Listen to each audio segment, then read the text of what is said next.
भगवान श्री कृष्ण कहते हैं, सुलझा हुआ इंसान वो है जो अपने जीवन के निर्णय स्वयं लेते हैं और उन निर्णय के परिणामों के लिए किसी दूसरे को दोष नहीं देता।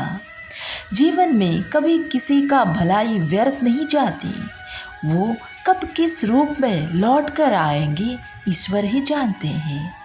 मनुष्य की असली चरित्र तब सामने आता है जब वो नशे में होता है, या फिर नशा चाहे धन का हो, पट का हो, या रूप का, या शराब का। भगवान कहते हैं, दुखी सब है इस संसार में, कौन है जो सुखी है।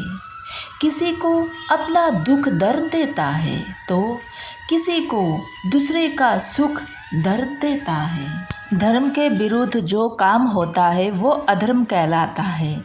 धर्म से पुण्य और अधर्म से पाप पैदा होता है। धर्म और अधर्म दोनों की संबंध मन, वाणी और शरीर से होता है। इन तीनों पर ध्यान ना रखा जाए तो 10 तरह की पाप हो जाता है। तो आइए जानिए ये 10 तरह की पाप कौन कौन सा है।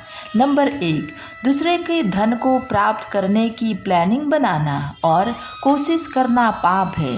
इसीलिए मेहनत और ईमानदारी से पैसा कमाना चाहिए। नंबर 2, जिन कर्मों को नहीं करना चाहिए उन कामों को करने का मन बनाना पाप होता है। यानी जिन कामों से किसी की मानसिक या शारीरिक कष्ट होता है या किसी का भावनाओं को ठेस लगती है, ऐसा कामों को भी पाप कहा गया है। नंबर 3, जीव आत्मा परमात्मा आदि में अश्रद्धा रखते हुए केवल शारीरिक सुख को ही सब कुछ मानना भी पाप कहलाता है।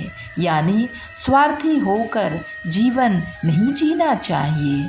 नंबर 4, कठोर और मिथ्या भाषण के भी पाप माना गया है। किसी का दिल दुखाने वाली बातें नहीं करनी चाहिए।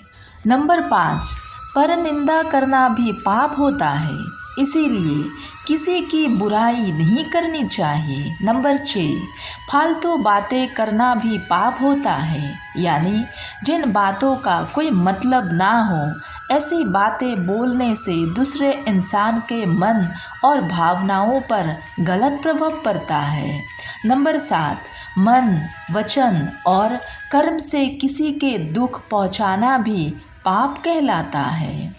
नंबर 8, बिना दिए किसी के चीज़ लेना पाप होता है। किसी इच्छा के बिना चीज़ें लेना या चोरी माना जाता है। इस तरह के कामों को भी पाप कहा जाता है। नंबर 9, पर स्त्री पुरुष के साथ शारीरिक संबंध बनाना या किसी की इच्छा के बिना ऐसा काम करना पाप कर्म कह जाता है।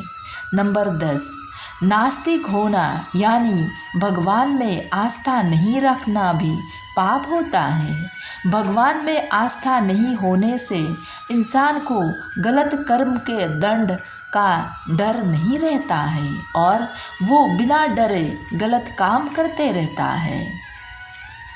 दोस्तों, हमें सदैव ये 10 पापों से मुक्त होकर अपने कर्म के ऊपर ध्यान लगाकर सदैव भगवान का पूजा आराधना करना चाहिए।